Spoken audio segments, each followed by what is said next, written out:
Siema, tu wahacz. Dacia Duster drugiej generacji odchodzi już na emeryturę, a na rynku pojawia się nowe wcielenie tego modelu. Gdyby ktoś jednak chciał wykorzystać okazję i zapolować na starszego Dustera na przykład na wyprzedażach, to sprawdźmy, co on sobą aktualnie reprezentuje w takiej finalnej formie już po wszystkich liftingach. Dokładnie prezentować będę dobrze doposażony egzemplarz w wersji Extreme, a zarazem z jednym z bazowych układów napędowych przewidzianych do tego modelu, czyli z benzyną 1.0 TCE 100 koni mechanicznych połączoną z fabryczną instalacją LPG.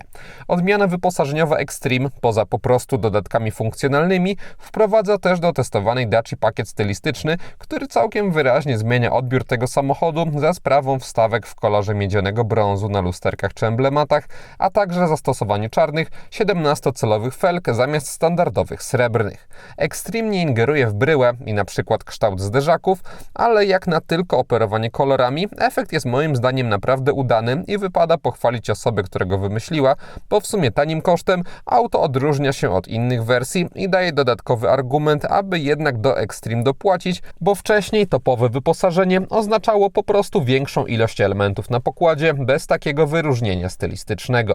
Duster drugiej generacji to wciąż jednak Duster, czyli auto, które zdążyło już spowszednieć na ulicach od swojej premiery w 2018 roku, a dodatkowo ogólnie nigdy nie był to szczyt motoryzacyjnego stylu, tylko solidnie wyglądający model, który jednak miał konkurować w dużej mierze ceną i nowa generacja moim zdaniem prezentuje się od bohatera tego filmu ciekawiej, chociaż filozofia stylistyczna została utrzymana.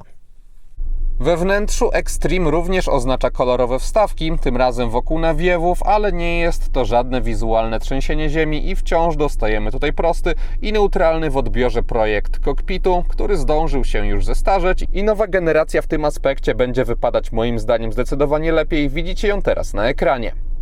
Extreme wprowadza też w Dusterze inną tapicerkę nazwaną Micro Cloud, która jest gładka i przyjemna w dotyku. Fotele to już standardowa dla tego modelu konstrukcja, czyli dosyć miękka, ale ze skromnym wyprofilowaniem i dosyć krótkim siedziskiem. Wnętrze Dustera drugiej generacji wciąż daje radę pod kątem ergonomii obsługi, chociażby panel klimatyzacji jest tutaj w pełni fizyczny, pokrętła czy przyciski są odpowiednio duże. Nad nim znaleźć można jeszcze rząd kolejnych przycisków do różnych przydatnych funkcji. Aktualnie w każdej wersji testowanej Daci dostaje się system inforozrywki z 8-calowym ekranem. W bazowej odmianie nie ma on fabrycznej nawigacji, a w droższych już się ona pojawia. Poza tym funkcjonalność jest standardowa, to znaczy mamy obsługę multimediów, jest też sterowanie telefonem, można sobie również trochę rzeczy związanych z działaniem samochodu tutaj dostroić. Na ekranie domowym brakuje na przykład mapy, która mogłaby się wyświetlać na połówce, są tylko skróty, ale poza tym interfejs moim zdaniem wypada ok, to znaczy wszystko jest tutaj czytelnie zaprezentowane, elementy, które można dotknąć są odpowiednio duże, całość działa też szybko, więc jest ok. Nie jest to oczywiście jakiś nowoczesny bardzo system czy bajerancki, ale z tych podstawowych zadań wywiązuje się bez zarzutu. System inforozrywki sparować można też z Android Auto i Apple CarPlay i sądzę, że sporo osób będzie w ten sposób ten ekran wykorzystywało przede wszystkim, co warte pochwały. Dzieje się to bezprzewodowo, nie trzeba telefonu podpinać kablem. Zarzuty mam za to do jakości samego wyświetlacza. W kamerze może tego aż tak bardzo nie widać, ale gołym okiem już tak, że mamy tutaj bardzo kiepski kontrast, kiepską czerń.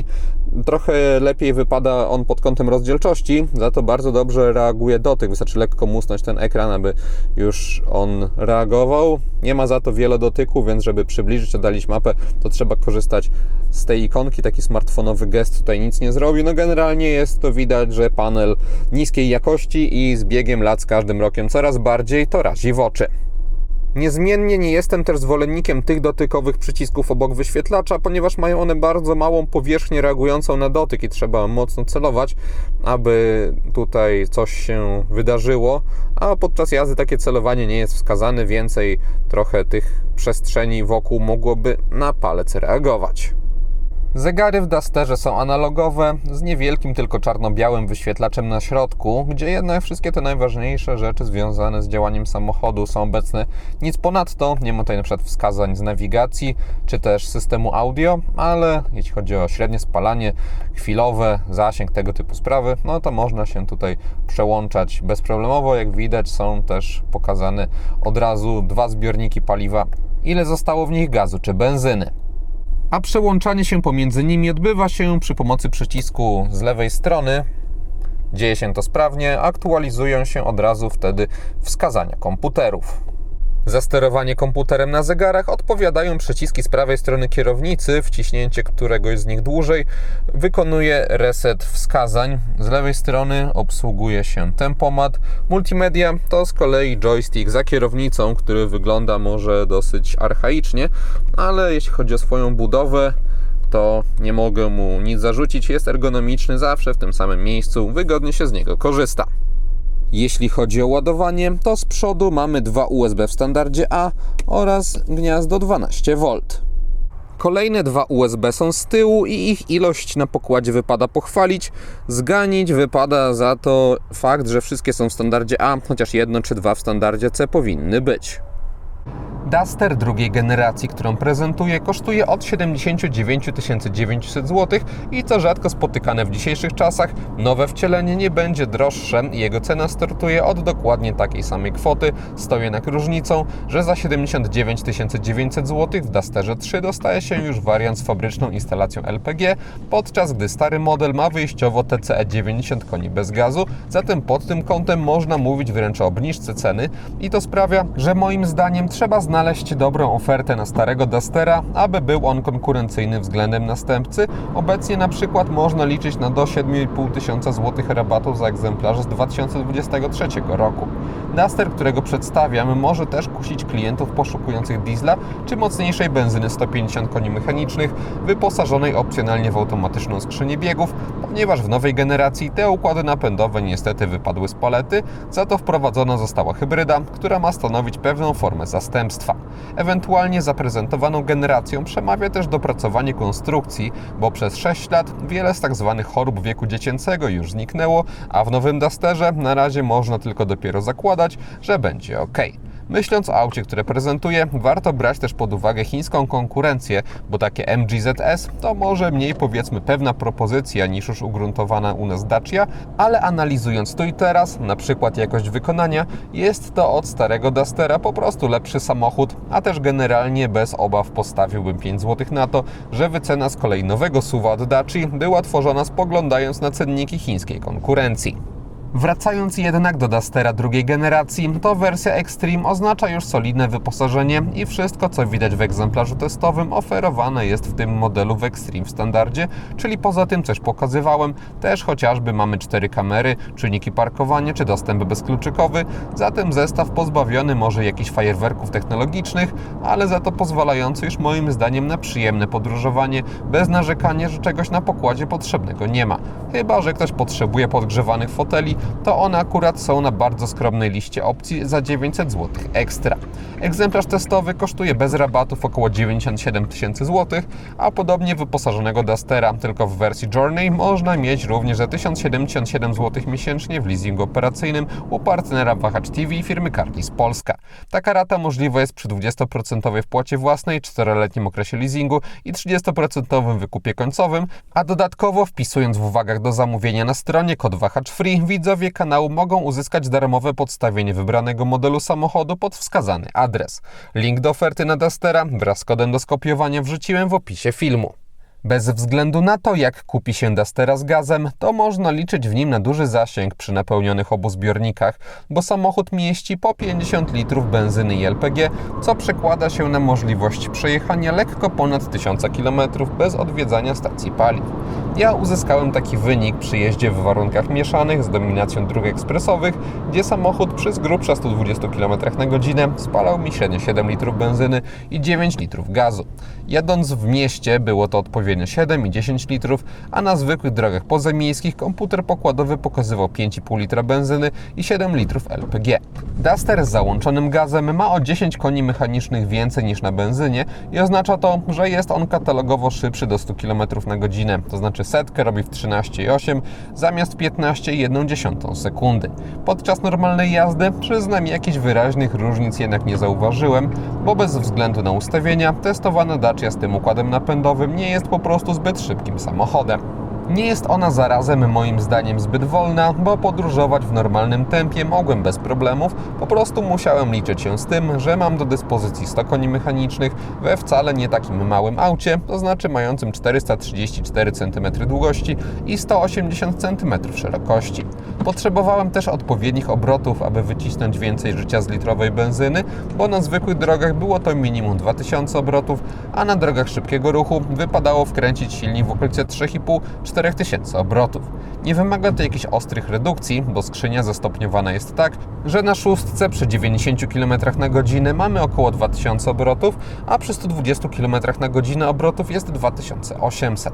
Przekładnia swoją drogą pracuje tutaj neutralnie, to znaczy nie trzeba w niej walczyć z wbijaniem biegów, niezła jest też precyzja, ale za sprawą dosyć powiedzmy miałkiego sposobu pracy nie ma co też tutaj mówić o konstrukcji wyróżniającej się w jakiś sposób. Przyzwyczajenia wymaga za to zestrojenie skrzyni, bo ma ona bardzo krótki pierwszy bieg i jest on na tyle krótki, że spokojnie ruszać można z dwójki, a później w konsekwencji należy pamiętać o takiej charakterystyce, wbijając kolejne przełożenia, ale jest to tylko kwestia zrobienia tym autem trochę kilometrów i właśnie przyzwyczajenia. Pod kątem kultury pracy litrowa benzyna oferuje przyzwoity poziom, o ile trzyma się ją na odpowiednich obrotach, bo na wyższych biegach i przy obrotach w okolicy 1500 auto ani specjalnie nie jedzie, ani też ładnie nie brzmi z pojawiającymi się wibracjami. Trzymając silnik wyżej, dostaje się trochę odczuwalny warkot 3 cylindrów, bo 1.0 TCE to jednostka o takiej ich ilości i nie ma czym się tutaj zachwycać. Bardziej czuje się pracę silnika w kabinie niż w droższych modelach tych gabarytów u konkurencji, ale nie ma też tutaj niczego, co jakoś wyraźnie uprzykrzałoby jazdę pod kątem akustycznym.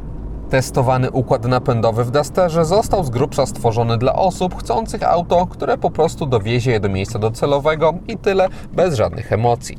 W takim samym podejściu zaprojektowany został tutaj układ kierowniczy, w którym dostaje się wyraźną siłę wspomagania, a także również odczuwalne upłynnienie reakcji samochodu, przez co nie ma tutaj jakichś przypadkowych zachowań, ale ja też nie odczuwałem chęci, aby jeździć testowaną Dacią jakoś dynamiczniej. Zawieszenie samochód ma typowo nastawione na wygodę podróży z miękkimi reakcjami, czy to na mniejszych, czy większych nierównościach i tak jak układ kierowniczy jest ok, ale bardziej widać po nim budżetowość, tak zawieszenie wypada naprawdę fajnie, nawet na tle droższych modeli.